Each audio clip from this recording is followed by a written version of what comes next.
este 16 de enero, en la celebración del 125 aniversario del natalicio del maestro Carlos Pellicer, les comparto este texto que escribí con este motivo. Cuando conocí al maestro Carlos Pellicer, ya era un hombre grande en toda la extensión de la palabra. Se trataba de un escritor consagrado al que Gabriela Mistral había distinguido llamándolo el poeta de América. Entre sus muchas aportaciones al arte y la cultura, fundó el Museo Arqueológico de Tabasco en la época del gobernador Francisco J. Santamaría. Sobre la creación de este museo hay una anécdota graciosa e importante.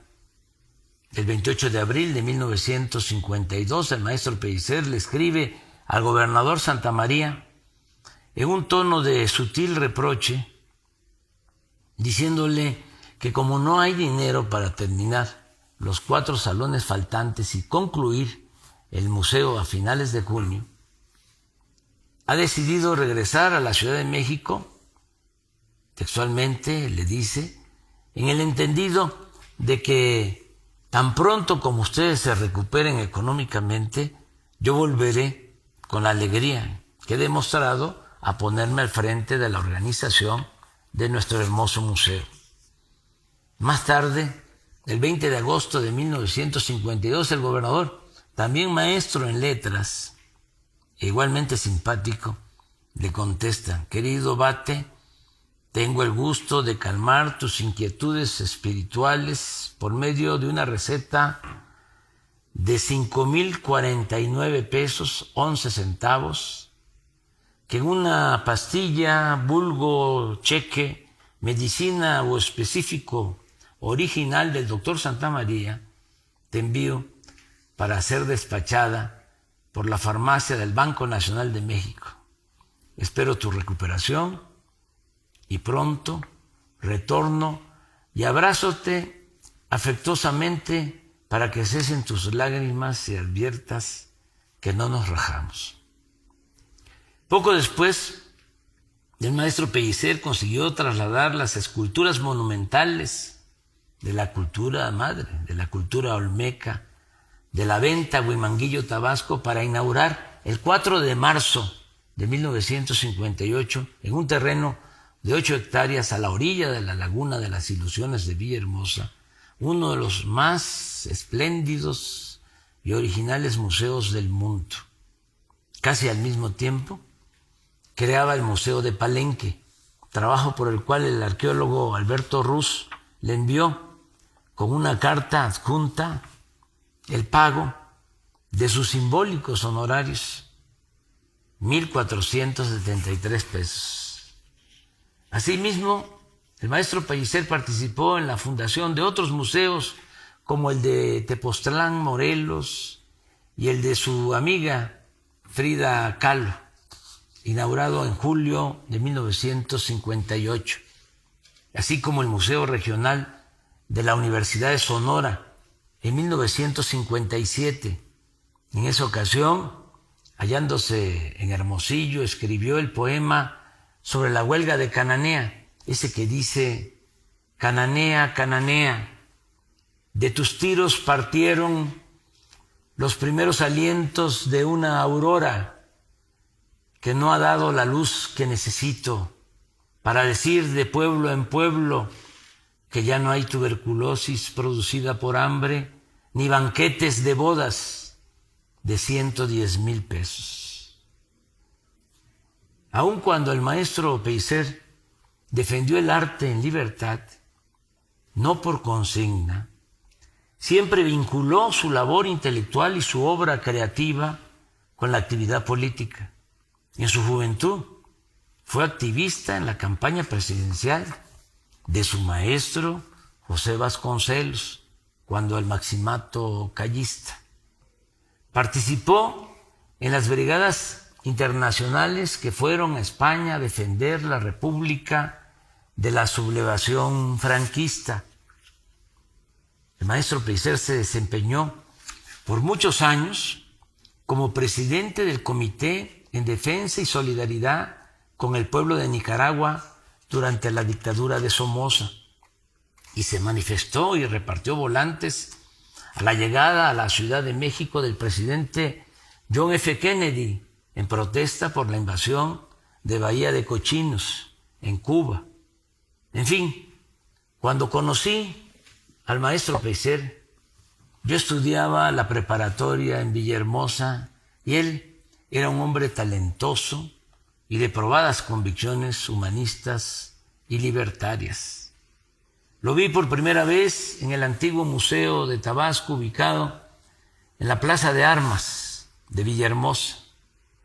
Vivía porque era un hombre humilde y estoico, debajo de una escalera. Allí tenía su catre y una caja como buró. Lo recuerdo con su camisa de manta, huaraches, sombrero y lentes negros.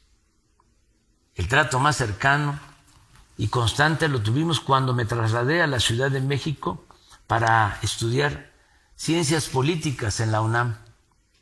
Corría el año de 1973, que me marcó para siempre, porque sentí a profundidad la desdicha del golpe de Estado contra el presidente de Chile, Salvador Allende, víctima de la dictadura militar encabezada por el general Augusto Pinochet. Contaré algunas de muchas anécdotas que guardo de esos tiempos del maestro Pellicer. Recuerdo que una Navidad fui a visitarlo a la calle de Sierra Nevada, en las lomas de Chapultepec, y luego de hablar de asuntos políticos, de piezas arqueológicas que llenaban su casa, falsas o auténticas, pero bellísimas, y del nacimiento que año con año montaba para el disfrute de muchos, al despedirme me entregó un rollito de billetes que fueron mi felicidad, porque en esos tiempos, como decíamos, traíamos hambre vieja. Aunque no era mucho, el dinero alcanzó para invitar a Isidoro Pedrero Totosaus, a Eber Sánchez, a Alejandro, a Carlos Serino Marín, David Izquierdo Mayo y otros amigos a comer gallina con rabadilla en los famosos caldos Zenón, ubicados cerca de la calle de Violeta, en la colonia Guerrero, donde vivíamos 80 jóvenes becados con hospedaje y de vez en cuando, o de manera periódica, alimentación en la casa del estudiante tabasqueño. Tampoco podría olvidar la vez que lo acompañé a una entrevista con el ingeniero Leandro Rovirosa Guade, quien era entonces secretario de Recursos Hidráulicos y fue posteriormente gobernador de Tabasco. La audiencia tenía como propósito conseguir que se hicieran bordos y muros para proteger de inundación al nuevo museo que se estaba construyendo a la orilla del río Grijalva. En esa ocasión, por mi imprudencia juvenil y por mi radicalismo, cuestioné fuerte, duro al ingeniero Rovirosa por lo del Plan Chontalpa. Sin embargo, el ingeniero Rovirosa, como gran ser humano que era, me tuvo paciencia, fue comprensivo y tolerante, como lo sería después cuando fui director del Centro Coordinador Indigenista Chontal durante su gobierno. A la salida de la oficina del ingeniero Rovirosa, en un tono serio, simulando enojo, el maestro Pellicer me expresó: a usted, don Andrés, porque así me decía, no lo vuelvo a traer a estos acuerdos. Por esos tiempos hicimos un viaje inolvidable de Villahermosa a las cascadas de Agua Azul, en Chiapas, en compañía del periodista Julio César Javier Ruiz, ya afinado, conocido como el Pochitoque. En Tabasco es común que a todos nos pongan apodo. También nos acompañó Carlos Sebastián Hernández, director del Museo de Tabasco. En todo el camino fue risa y risa, carcajadas del maestro por las ocurrencias y la picardía tabasqueña de Julio César, quien manejaba su auto y llevaba la batuta de la conversación, aunque Carlos Sebastián le hacía segunda en el mismo tono. Pienso que nadie rompía mejor la solemnidad, real o fingida, que siempre caracterizó al maestro Pellicer, y nadie lo ponía de tan buen humor como Julio César, con su ingenio y sus cuentos colorados. De regreso de Agua Azul pasamos a cenar a Palenque, en el restaurante de mis padres. Cuando lo nombraron candidato a senador por Tabasco, tuvimos alguna diferencia, pues según yo, como lo sostuvo entonces el ingeniero Alberto Castillo, el maestro Pellicer había dado su brazo a torcer. Recuerdo que el día del destape o nominación, en el Ovaciones de la Tarde, el gran novelista Juan Rulfo, no sé todavía si con autenticidad o ironía, declaró que con el maestro Pellicer como senador le iría muy bien a México, o algo por el estilo. Cuando vi al maestro le pregunté, con ánimo de provocarlo, de picarlo, si sabía de lo dicho por Rulfo, si había visto la entrevista, y haciéndose el desentendido, con su vocerrón y seriedad fingida, me reviró.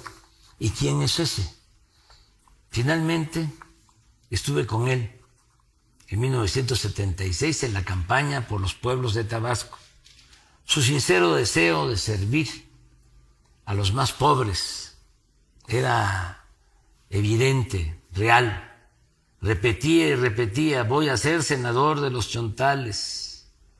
Desde antes de tomar posesión del cargo de senador, planteó que iba a vender su colección de paisajes de José María Velasco, valuada en 7 millones de pesos de aquellos tiempos, y que con ese dinero se haría una fundación o fideicomiso para ayudar a los pueblos indígenas de Tabasco. Sin embargo, poco después entraron a su casa, maniataron a Chabelita, su fiel acompañante y ama de llaves, y se robaron las pinturas. A partir de entonces se entristeció mucho y cayó en cama. Unos días antes de morir lo visité. Estaba postrado, pero platicamos. Tenía la esperanza de recuperarse. Me pidió vernos 2 días después con el propósito de buscar una alternativa para lo del fideicomiso, para los pueblos chontales. Le dije que no se preocupara, que primero era la salud, y él me insistió porque realmente tenía la preocupación por la gente pobre. Por la mañana del 16 de febrero de 1977, día en que volveríamos a encontrarnos, me enteré que había muerto. Termino diciendo que unos meses antes de su partida, en una entrevista, había confesado. Dijo lo siguiente: yo fui político de calle durante toda mi vida. Soy socialista y creo en la igualdad de los humanos. Me entristece la pobreza de la mayoría y la riqueza de unos cuantos. Pienso que poco a poco el mundo entero y por supuesto México alcanzarán la justicia. Creo que mi maestro se sentiría orgulloso de saber que en su tierra y en su agua y en todo el país seguimos trabajando con la misma convicción de siempre, la de no hacerle mal a nadie y atender de manera preferente a los pobres y a los olvidados de México. Muchas gracias.